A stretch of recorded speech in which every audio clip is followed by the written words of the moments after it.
Welcome to టీసెట్. This is Eshwar Kumar.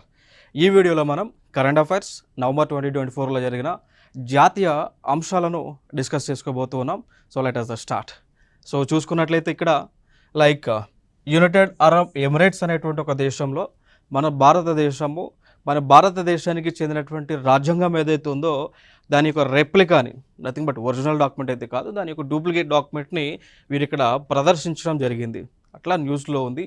So ప్రదర్శించినటువంటి place కూడా international book fair 2024 ఏదైతే మనకి యునైటెడ్ అరబ్ ఎమిరేట్స్లో ఉన్నటువంటి షార్జా అనేటువంటి ప్లేస్లో జరిగిందో అక్కడే డిస్ప్లే చేయటం జరిగింది అండి. సో అట్లా న్యూస్లో ఉంది కాబట్టి మోస్ట్ ఇంపార్టెంట్. సో దీని యొక్క థీమ్ మనం చూసుకుంటే ఇతివృత్తం అంటామా. So everything begins with a book. So ప్రపంచంలో ప్రతి ఒక్కటికి కూడా పుస్తకంతో మొదలవుతుంది అనేటువంటి ఇతివృత్తాన్ని థీమ్ కింద ఈ యొక్క ఇంటర్నేషనల్ బుక్ ఫేర్ 2024లో తీసుకోవడం జరిగింది. సో జరిగినటువంటి ప్లేస్ షార్జా. ఇంకొక అంశం మనం చూద్దాం. ఇంటర్నేషనల్ కోఆపరేటివ్ అలియన్స్ ICA అంటాం. సో ICA అనేటువంటిది భారతదేశంలోనే జరిగింది కాబట్టి ఇంపార్టెంట్ ఇది. సో భారతదేశంలో ఈ ICA అనేటువంటిది నవంబర్ 25 నుంచి 30 మధ్య న్యూఢిల్లీలో జరిగింది అండి. అర్థమైందా? సో కాబట్టి ఇంపార్టెంట్ ఏరియా ఇది. సో ఇంటర్నేషనల్ కోఆపరేటివ్ అలియన్స్ భారతదేశం నిర్వహిస్తూ ఉంది. ఈ నిర్వహించేటువంటి క్రమంలో భారతదేశం యొక్క సజెషన్ చేసింది. ఏ సజెషన్ చేసింది అంటే భారతదేశము 2025 అనేటువంటి ఒక సంవత్సరాన్ని, ఇప్పుడు మనం 2024లో ఉన్నామా, నెక్స్ట్ వచ్చేది 2025. సో ఆ 2025ని international year of cooperatives, so year of కోఆపరేటివ్గా డిక్లేర్ చేయండి అని ఇండియన్ గవర్నమెంట్ రిక్వెస్ట్ చేసింది. కోఆపరేటివ్స్గా డిక్లేర్ చేయండి అని డిక్లేర్ చేస్తే ఫైనల్గా యునైటెడ్ నేషన్స్ వాళ్ళు ఆమోదం తెలిపారు. సో భారతదేశం యొక్క అభ్యర్థన మేరకు 2025 ఇయర్ని ఇంటర్నేషనల్ ఇయర్ ఆఫ్ కోఆపరేటివ్స్గా డిక్లేర్ చేయడం జరిగింది. ఇదొక ఇంపార్టెంట్. ఇది కాకుండా గతంలో మనం 2023 అనేటువంటి ఒక సంవత్సరాన్ని మనం ఏం డెసిగ్నేట్ చేయమన్నాం, యుఎన్ని ఇంటర్నేషనల్ ఇయర్ ఆఫ్ మిల్లెట్స్గా, సో ఇంటర్నేషనల్ ఇయర్ ఆఫ్ మిల్లెట్స్గా డిక్లేర్ చేయమని మనం అడగగా సో ఆ యునైటెడ్ నేషన్స్ వాళ్ళు ఒప్పుకొని డెసిగ్నేట్ చేశారు. అట్లా దీన్ని కూడా అడిగాం కాబట్టి డెసిగ్నేట్ చేశారు. సో అట్లా ఇది ఇంపార్టెంట్ అంశం. అయితే ఈ ఇంటర్నేషనల్ కోఆపరేటివ్ అలియన్స్ అనేటువంటిది ఎక్కడ ఏర్పాటైంది, ఎప్పుడు ఏర్పాటైంది అంటే 1895లో ఏర్పాటు చేశారు. ఏర్పాటైనటువంటి ప్రాంతం బ్రసెల్స్లో ఉంది. సో బెల్జియం అనేటువంటి ఒక దేశంలో బ్రసెల్స్ అనేటువంటి దగ్గర ఏర్పాటు చేయడం జరిగింది అండి. ఓకేనా. సో అయితే ఇక్కడ దీనిలో 105 దేశాలకు చెందినటువంటి 306 సంస్థలు దీనిలో మెంబర్స్గా ఉన్నాయి. ఇంటర్నేషనల్ కోఆపరేటివ్ అలియన్స్లో మెంబర్గా ఉన్నాయి. ఇండియా మెంబర్గా ఉందంటే ఖచ్చితంగా ఇండియా మెంబర్గా ఉంది. సో ఇండియా మెంబర్గా ఉంది కాబట్టే ఇంటర్నేషనల్ కోఆపరేటివ్ అలియన్స్ని భారతదేశంలో న్యూఢిల్లీలో నవంబర్లో నిర్వహిస్తున్నాము. ఇది ఇంపార్టెంట్. ఇంకోటి, ఇంటర్నేషనల్ కోఆపరేటివ్ అలియన్స్ అనేటువంటిది ఎందుకు ఏర్పాటు అయింది అంటే భారతదేశంలోనే కాదు ప్రపంచ దేశాలలో ఉన్నటువంటి సహకార రంగాన్ని అభివృద్ధి చేయడానికి ఏర్పాటైంది. సో సహకార రంగం ఎస్టాబ్లిష్ అయినటువంటి సెక్టర్స్ మనం చూసుకుంటే బ్యాంక్స్ చూడొచ్చండి. బ్యాంకులు, సో బ్యాంకుల్లో కూడా ఉంటాయి కదా, urban cooperative banks, district cooperative banks, rural cooperative banks అని ఉంటాయా. సో సహకార రంగం బ్యాంకుల్లో కూడా విస్తరించి ఉంది. అగ్రికల్చర్లో కూడా ప్రైమరీ అగ్రికల్చర్ క్రెడిట్ సొసైటీస్ ఉంటాయి. వ్యవసాయంలో కూడా వ్యవసాయ సహకార రంగాలను ఉంటాయి, బ్యాంకులు ఉంటాయి దానికి సంబంధించినటువంటివి. సో వ్యవసాయంలో కూడా సహకార రంగం ఎస్టాబ్లిష్ అయింది. దాని తర్వాత ఆక్వాకల్చర్ చూసుకోవచ్చు అండి. సో మత్స్యశాఖ ఉందా, సో ఫిషరీస్ ఉన్నాయా, ఫిషరీస్లో కూడా కోఆపరేటివ్స్ ఉంటాయి. దాని తర్వాత మనం చూసుకుంటే ఇంకా వ్యవసాయానికి సంబంధించి వివిధ ఉత్పత్తులకు సంబంధించి పౌల్ట్రీ కానీ వివిధ అలైడ్ సెక్టర్స్ ఉన్నాయో వాటిలో కూడా సహకార రంగం అనేటువంటిది ఉంది అండి. ఈవెన్ మనం చూసుకుంటే కోఆపరేటివ్ ఫార్మింగ్ అంటాం, అది కూడా కోఆపరేటివ్ ఫార్మింగ్ అంటాం, అది కూడా సహకార వ్యవసాయమే అనమాట. సో అట్లా ప్రపంచంలో ఈ సహకార రంగం అనేటువంటిది వివిధ సెక్టార్లో వ్యాపి చెందినటువంటి క్రమమున ఈ సహకార రంగాన్ని బలోపేతం చేయడానికే ఇంటర్నేషనల్ కోఆపరేటివ్ అలియన్స్ అనేటువంటిది ఏర్పాటు చేసుకోవడం జరిగింది. ఇంకొక అంశం మనం చూద్దాం. అయితే ఇక్కడ సో చూసాం కదా, ఇంటర్నేషనల్ ఇయర్ ఆఫ్ కోఆపరేటివ్స్గా 2025ని డిక్లేర్ చేశారు. ఎవరి యొక్క అభ్యర్థన మేరకు? భారతదేశం యొక్క అభ్యర్థన మేరకు. సో భారతదేశంలో ఈ యొక్క ఇంటర్నేషనల్ కోఆపరేటివ్ అలియన్స్ యొక్క మీటింగ్ జరుగుతూ ఉంటే దాన్ని నిర్వహించేటువంటి సంస్థ మనం చూసుకుంటే Indian farmers fertiliser cooperative limited అనేటువంటి సంస్థ వారు నిర్వహిస్తూ ఉన్నారు అండి. ఓకేనా. సో దీని యొక్క ఇతివృత్తం మనం చూసుకుంటే so international year of cooperatives యొక్క ఇతివృత్తం మనం చూసుకుంటే కోఆపరేటివ్స్ ఏ బెటర్ వరల్డ్ అని ఇతివృత్తంగా ఉంది అండి. ఓకేనా. సో సహకార సంఘాలు అందరికీ శ్రేయస్సును కలిగిస్తాయి అనేటువంటి ఇతివృత్తం. ఇంకొక అంశం మనం చూద్దాం. State of the world children 2024 యొక్క నివేదికను విడుదల చేయడం జరిగింది. క్లియర్ కదా. So state of the world children 2024 నివేదిక యొక్క రిలీజ్ చేశారా. ఆ రిలీజ్ చేసినటువంటి సంస్థ మనం చూసుకుంటే యూనిసెఫ్గా మనం చెప్తూ ఉంటాం. So UNICEF is nothing but United nations international children emergency fund అండి. సో యూనిసెఫ్ ఎమర్జెన్సీ ఫండ్గా మనం చెప్తాం. సో యూనిసెఫ్ అనేటువంటి సంస్థ దీనికి సంబంధించి ప్రపంచంలో ఉన్నటువంటి పిల్లల యొక్క సంరక్షణ బాధ్యతలను తీసుకున్నటువంటి సంస్థ. వారికి కావాల్సినటువంటి ఆర్థిక చేయూతను ఇవ్వటము, ఫినాన్షియల్ సపోర్ట్ని ఇవ్వటము, హంగ్రీని, సో ఆకలిని లేకుండా తగు చర్యలు తీసుకోవడానికి ఏర్పాటు చేసిన సంస్థ యూనిసెఫ్ వాళ్ళు. వీళ్ళ యొక్క నివేదిక state of the world children 2024 అనేటువంటి నివేదికను ఇచ్చారు. ఈ నివేదిక యొక్క సారాంశం ఏంటి అంటే, ప్రపంచ దేశంలో ఇప్పుడు మనకి 8 బిలియన్ పాపులేషన్ అయితే ఉంది. ఆ 8 బిలియన్ పాపులేషన్లో దాదాపు 1 బిలియన్ పాపులేషన్ పిల్లలే ఉన్నారంట.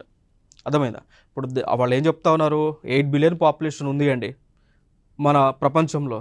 దానిలో 1 బిలియన్ పాపులేషన్ మేర పిల్లలు ఏం జరుగుతూ ఉంది, అనేక మన ఫర్ ఎగ్జాంపుల్గా తీసుకుంటే క్లైమేట్ వలనో లేదా ఎన్విరాన్మెంటల్ ప్రాబ్లమ్స్ వలనో సఫర్ అవుతా ఉన్నారని చెప్తా ఉన్నారు.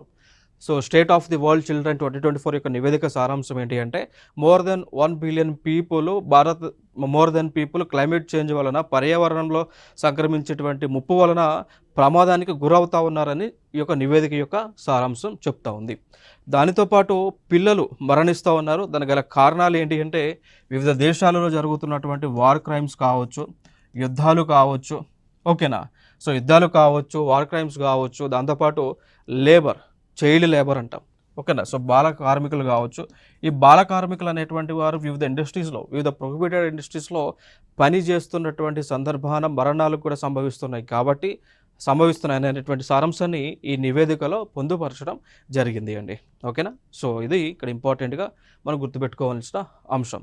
ఇంకొక అంశం ఏం చెప్తా ఉన్నారు, 2050 నాటికి ప్రపంచ బాలల జనాభా 2.3 బిలియన్లుగా ఉండబోతా ఉంది అన్నారండి.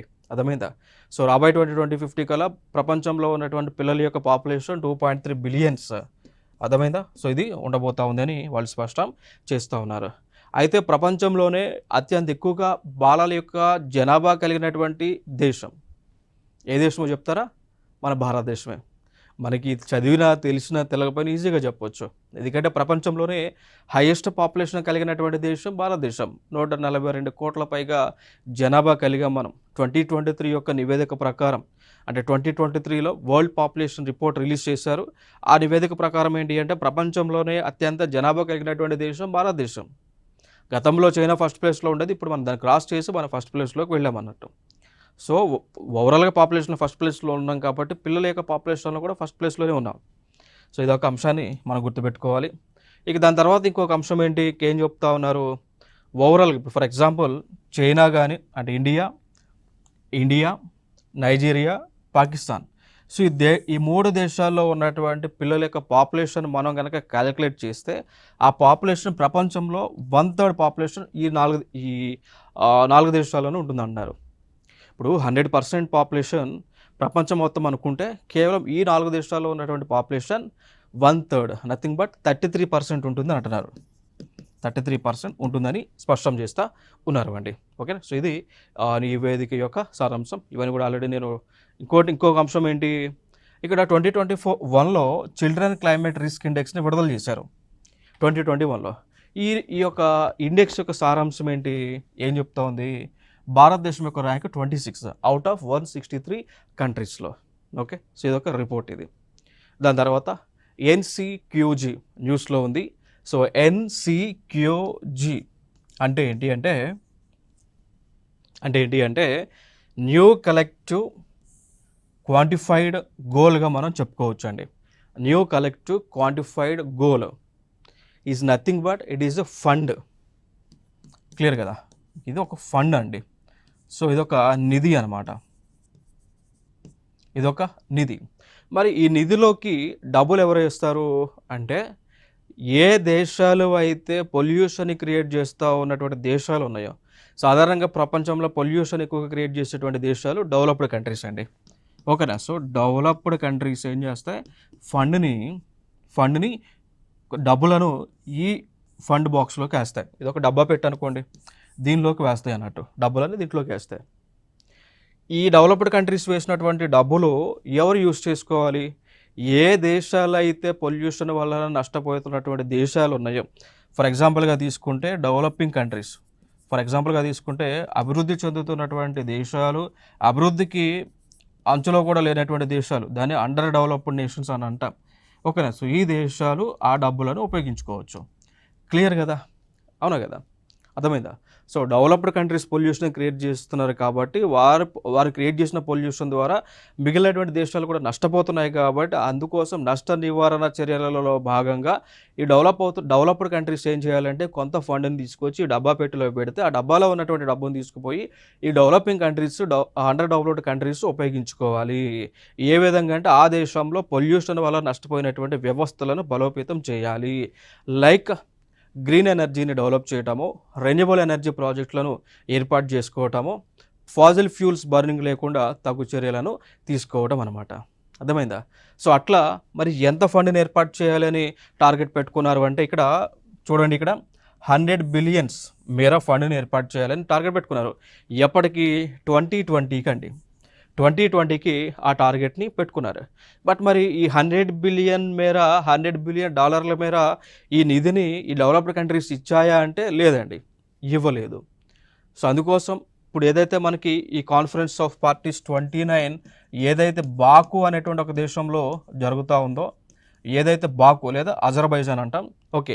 సో ఏదైతే బాకు అనేటువంటి ప్లేస్ లేదా అజర్బైజాన్ అనేటువంటి దేశంలో జరుగుతూ ఉందో, ఆ దేశంలో ఈ దేశాలన్నీ కలిసి డెవలప్డ్ కంట్రీస్ పైన ప్రొటెస్టులు చేస్తూ ఉన్నారు. ఏమని, మీరు ఇంకా 2020కి ఇవ్వాల్సినటువంటి $100 బిలియన్ మేర ఫండ్ని మీరు ఈ డబ్బా పెట్టెలో వేయలేదు, ఖచ్చితంగా వేయాల్సిందని వీళ్ళు ప్రొటెస్టులు చేస్తూ ఉన్నారు, ఇంక్లూడింగ్ ఇండియా కూడా. ఎందుకంటే ఇండియా కూడా డెవలపింగ్ కంట్రీయే కదా. సో ఇండియా కూడా నష్టపోతూ ఉంది కదా డెవలప్డ్ కంట్రీస్ క్రియేట్ చేసే పొల్యూషన్ ద్వారా. సో అది మనకి న్యూస్లో ఉన్నటువంటి అంశం. ఈ concept very very very very very important. దీనిపైన ఖచ్చితంగా రాబోయేటువంటి ఎగ్జామ్స్లో క్వశ్చన్స్ వస్తాయి, ఎందుకంటే వరల్డ్ వైడ్గా బర్నింగ్లో ఉన్నటువంటి ఇష్యూ ఇది. ఇంకా ఈ పాయింట్ ఆఫ్ వ్యూలో మీరు ఇంకా తెలుసుకోవాలి, COP29 ఉందా. So it's nothing but it is a meeting అనమాట. సో కాన్ఫరెన్స్ ఆఫ్ పార్టీస్ అంటే లైక్ పర్యావరణాన్ని ప్రొటెక్ట్ చేయడానికి ఒక దేశాలన్నీ కలిసి కూటమిగా ఏర్పాటు చేసుకునే దాన్ని కాన్ఫరెన్స్ ఆఫ్ పార్టీస్ అంటాం. సో ఈ కాన్ఫరెన్స్ ఆఫ్ పార్టీ అనేటువంటి కూటమిని కంట్రోల్ చేస్తున్నటువంటిది UNFCC అంటాం. UNFCCC, United nation framework convention on climate change అనేటువంటి ఒక గ్రూపు ఈ COP కాన్ఫరెన్స్ ఆఫ్ పార్టీస్ ఒక మీటింగ్ని వివిధ దేశాలలో ప్రతి సంవత్సరం కూడా నిర్వహిస్తూ ఉంది. అట్లా ఇవి ఇంపార్టెంట్ ఏరియాస్. ఇక దాని తర్వాత అపాయింట్మెంట్స్లో భాగంగా ఒక ఇంపార్టెంట్ అపాయింట్మెంట్ ఇక్కడ కంట్రోలర్ అండ్ ఆడిటర్ జనరల్ అని ఉంటుంది, CAG అంటాం. ఓకేనా. సో భారతదేశంలో ప్రభుత్వానికి, రాష్ట్ర ప్రభుత్వాలకు సంబంధించి రాష్ట్ర ప్రభుత్వాల ద్వారా, కేంద్ర ప్రభుత్వాల ద్వారా నిధులను పొందుతున్నటువంటి సంస్థలు ఏవైతే ఉన్నాయో వాటికి సంబంధించి ఆడిటింగ్ చేసేటువంటి సంస్థే కాగ్ అంటాం, కంట్రోలర్ అండ్ ఆడిటర్ జనరల్ అంటాం. ఓకేనా. సో లైక్ ఇప్పుడు పద్దులు ఉంటాయా, వాటిని అకౌంట్స్ చేసే డిపార్ట్మెంట్ అన్నట్టు ఇది కాగ్, ఇది కంట్రోలర్ అండ్ ఆడిటర్ జనరల్. ఓకేనా. సో దీనికి డైరెక్టర్ జనరల్ ఉంటారు. సో అట్లా డైరెక్టర్ జనరల్గా మొట్టమొదటిసారిగా తెలుగు రాష్ట్రాలకి చెందినటువంటి ఒక వ్యక్తిని నియమించారు. సో ఆయన పేరే K. సంజయ్ మూర్తి అనమాట. ఓకేనా. So K. సంజయ్ మూర్తి గారు ప్రస్తుతము controller and auditor general of India. So కాగ్కి డైరెక్టర్ జనరల్గా ఈయన పదవిని చేపట్టడం జరిగింది. మొట్టమొదటిగా తెలుగు రాష్ట్రాల నుంచి కాగ్ డీజీ అయినటువంటి మొట్టమొదటి వ్యక్తి. సో తెలుగు వ్యక్తి, ఏపీకి చెందినటువంటి వ్యక్తి. సో ఆంధ్రప్రదేశ్లో గోదావరి జిల్లాకు చెందినటువంటి వ్యక్తి అండి. ఓకేనా. సో మరి వీరు 21 నవంబర్ 2024 నుంచి ఛార్జ్ తీసుకుంటారు. బట్ అయితే వీరు 2029 వరకు మాత్రమే పదవిలో ఉంటారు. ఓకేనా. సో ఇంకోటి ఏంటి అంటే మరి ఈ కాగ్ డీజీ యొక్క పదవి కాలం ఎంత, 6 years లేదా వారికి 65 years వచ్చేంత వరకు. 6 సంవత్సరాలు కానీ లేదంటే వారికి 65 సంవత్సరాల వయసు వచ్చేంత వరకు కూడా వారు పదవిలో ఉంటారు. మరి కాగ్ అనేటువంటిది కాన్స్టిట్యూషనల్ పోస్టా కాదా అంటే కాన్స్టిట్యూషనల్ పోస్ట్ అండి. సో భారత రాజ్యాంగంలోని అధికరణ 148 అనుసరించి ఆర్టికల్ నెంబర్ 148ని అనుసరించి కాగ్ యొక్క పోస్ట్ని నియమించుకోవడం జరుగుతుంది. నియమించేది కూడా president of India. Okay, next మరి ఇతను తొలగించాలంటే ఎట్లా తొలగిస్తారు అంటే ఎవరో జస్ట్ ఒక ఆర్డర్ పాస్ చేస్తే తొలగించడానికి అవ్వదు. ఆయనకు సంబంధించి తొలగింపునికి సంబంధించి లోక్సభలో బిల్లు పెట్టాలా, రాజ్యసభలో బిల్లు పెట్టాలా, ఫైనల్గా ప్రెసిడెంట్ ఆఫ్ ఇండియా అప్రూవ్ చేస్తేనే ఆయన తొలగించడానికి పాసిబిలిటీ ఉంటుంది అండి. So like it is a constitutional post కాబట్టి చాలా స్ట్రాంగ్ పోస్ట్ అన్నట్టు. Next so PM Narendra Modi గారికి వివిధ దేశాల వాళ్ళు వివిధ అవార్డులను ఇచ్చి సత్కరిస్తూ ఉన్నారు. సో ఆయన ఇప్పుడు దాదాపు ఒక 17 అవార్డుల వరకు వివిధ దేశాల నుంచి వారు పొందడం జరిగింది అండి. సో అవార్డులు కూడా ఏ అవార్డులు ఇస్తూ ఉన్నారో ఆ దేశంలో అత్యంత విలువైనటువంటి పౌర పురస్కారాన్ని ఇచ్చి సత్కరిస్తూ ఉన్నారు. అట్లా ఈ కోవలోకే ఇటీవల నరేంద్ర మోడీ గారు గయానా అనేటువంటి ఒక దేశానికి వెళ్ళారండి. సో నరేంద్ర మోడీ గారు మన పిఎం గారు గయానా అనేటువంటి ఒక దేశానికి వెళ్ళారా. సో వెళ్ళడానికి కూడా అంటే నార్మల్గా అయితే వెళ్ళలేదు కానీ బట్ అక్కడ ఒక సమ్మిట్ జరిగింది. ఆ సమ్మిట్కి అటెండ్ అవ్వడానికి వెళ్ళారు. వెళ్ళిన తర్వాత సమ్మిట్లో పాల్గొన్న తర్వాత మనకి పిఎం గారికి ఆ దేశంలో హైయెస్ట్ సివిలియన్ అవార్డు అయినటువంటి ఆర్డర్ ఆఫ్ ఎక్సలెన్స్ని ఇవ్వటం జరిగింది. అర్థమైందా?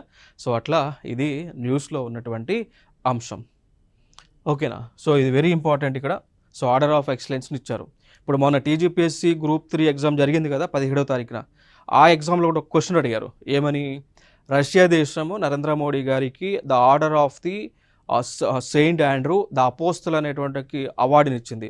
Order of the Saint Andrew the apostle అనేటువంటి అవార్డుని ఇచ్చింది అని చెప్పేసి ఆ క్వశ్చన్లు అడిగారు. రష్యా దేశమే ఇచ్చింది. సో అట్లా క్వశ్చన్స్ అడుగుతున్నారు కాబట్టి ఇప్పుడు కూడా మనకి ఇంపార్టెంట్ ఇది. సో గయానా దేశం ఇచ్చినటువంటి award order of excellence. Okay, so ఇవన్నీ కూడా మనకి ఇంపార్టెంట్. సో గయానా దేశంతో పాటు డొమానికా అనేటువంటి ఒక దేశము కూడా ఈ డొమానికా అనేటువంటి ఇంకొక దేశము కూడా నరేంద్ర మోడీ గారికి అవార్డుని ప్రజెంట్ చేయడం జరిగింది అండి. ఓకే, సో ఇది వెరీ ఇంపార్టెంట్. ఇక దాని తర్వాత ఇంకొక అంశం మనం చూసుకుంటే లైక్ ఆసియన్ రక్షణ మంత్రుల సమావేశం ADMM+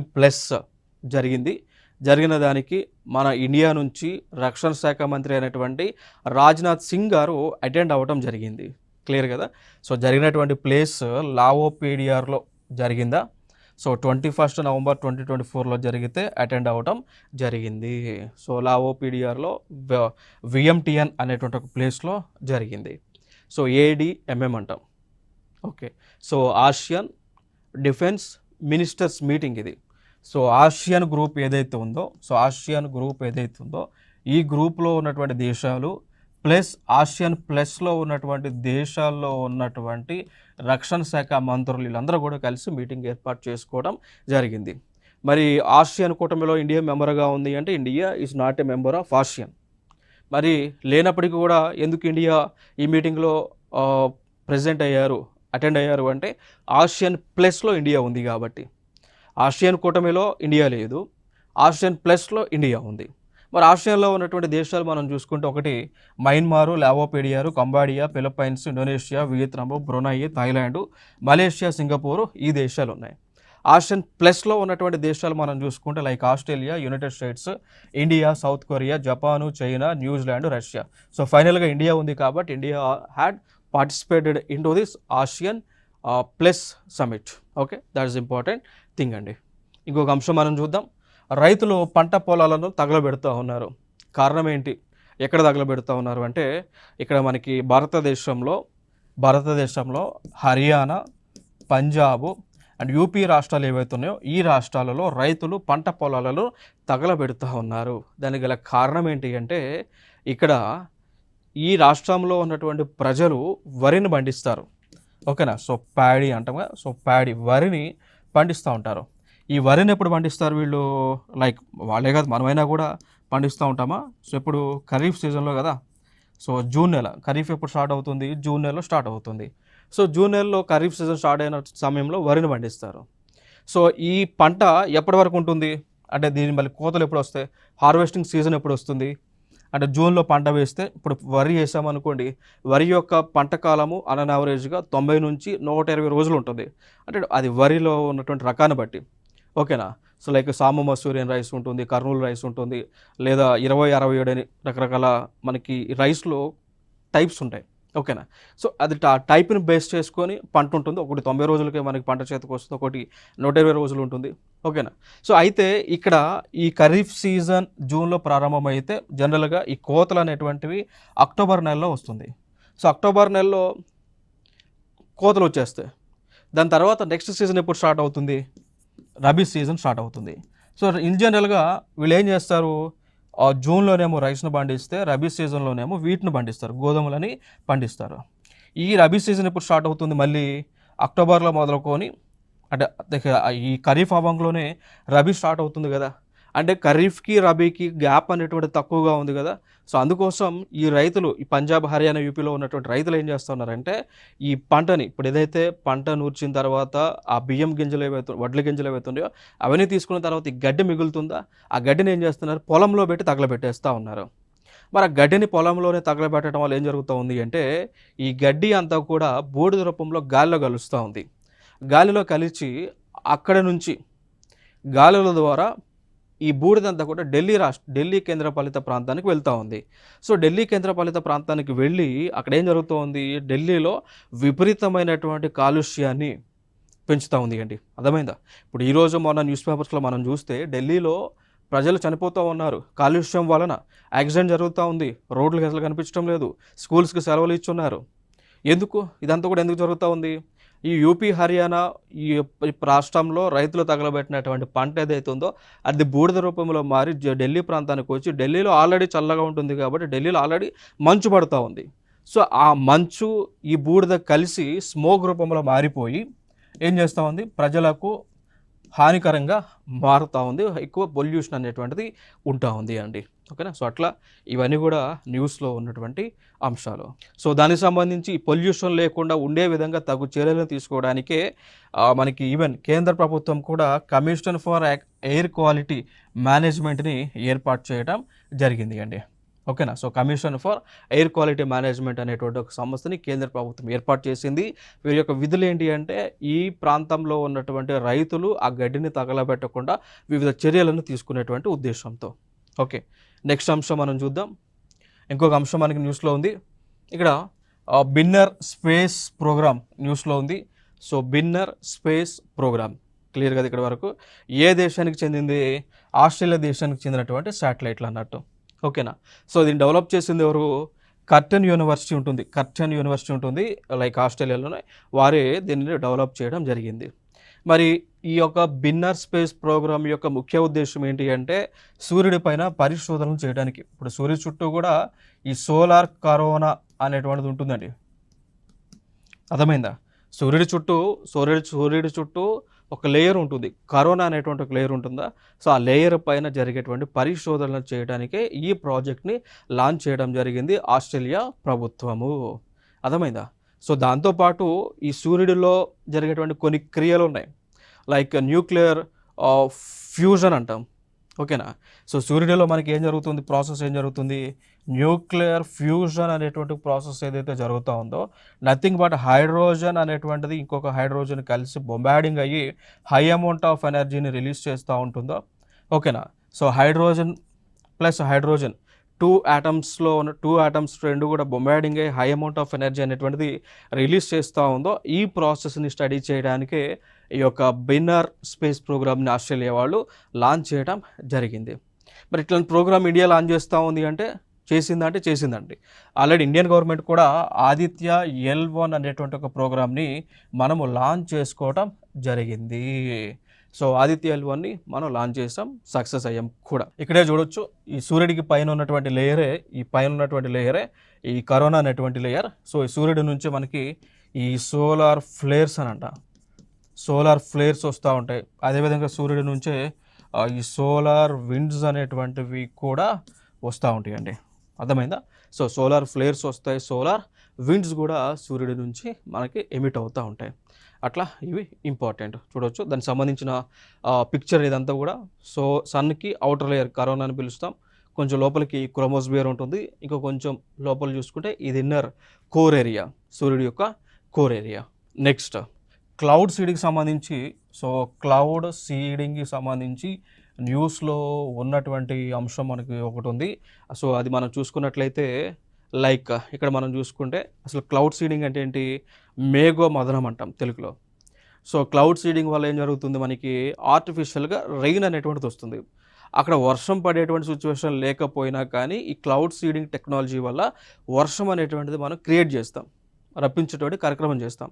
అట్లా ఎట్లా చేస్తాము అంటే ఇప్పుడు ఫర్ ఎగ్జాంపుల్ ఇప్పుడు మన దగ్గర ఉన్న ఈ ప్లేన్స్ ఉన్నాయో, ఇప్పుడు హెలికాప్టర్లో లేకపోతే జెట్ ఫ్లైట్స్ ఉన్నాయో, అవి తీసుకొని వాటి ద్వారా మేఘాలకి పైకి వెళ్తాం. మేఘాలు ఉన్నాయి కదా, సో మేఘాల పైకి వెళ్తామా, క్లియర్ కదా. సో వెళ్ళి అక్కడ సిల్వర్ అయోడైడు, పొటాషియం అయోడైడు, డ్రై ఐస్ అనేటువంటివి అక్కడ మనం జల్లామనుకోండి మేఘాల పైన. సో అవి ఏం చేస్తే పౌడర్ పార్టికల్గా ఉంటాయా, సో లైక్ ఎట్లా డాట్స్గా ఉంటాయా. సో అవి ఏం చేస్తాయి అంటే అవి ఒక న్యూక్లియస్ లాగా అవి యాక్ట్ చేసి, సో దాని చుట్టూ ఉన్నటువంటి నీరు ఏదైతే ఉంటుందో, తేమ ఏదైతే ఉంటుందో, సో ఆ తేమని ఇక్కడ ఉన్నటువంటి తేమను మొత్తాన్ని కూడా ఈ న్యూక్లియస్ అనేటువంటి పార్టికల్ అట్రాక్ట్ చేస్తుంది అన్నట్టు. సో అట్రాక్ట్ చేసి ఏమైంది, ఇవి చిన్నగా ఉన్నవి పెద్దగా మారుతాయి, అట్లా అట్లా అట్లా పెద్దగా మారి ఇవే మేఘాలలాగా తయారవుతాయి. అర్థమైందా. సో మేఘాలలాగా తయారవుతాయి.